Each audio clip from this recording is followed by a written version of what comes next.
Guys, and welcome back to this channel. In this video I'll be showing you guys how you can overlay a GIF in CapCut PC. So first, download your GIF and just save it into your folder.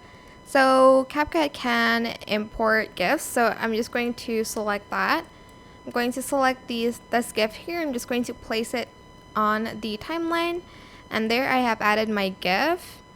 And yeah, that is pretty much it. Really, it is as simple as that. You can also find GIFs and like stickers. You will have some like moving stickers here as well if you'd like to. Oh, they have memes now. Okay. Anyways, that is it. I hope this tutorial is helpful for you guys. Don't forget to like, comment, share. Also subscribe to this channel if you haven't done that already. If you have any more questions, leave it in the comment section down below. I will try my best to answer them all for you guys. And if you found this video helpful, please click the thanks button above the description box down below. And that is it for this video. Thank you so much for watching. Bye!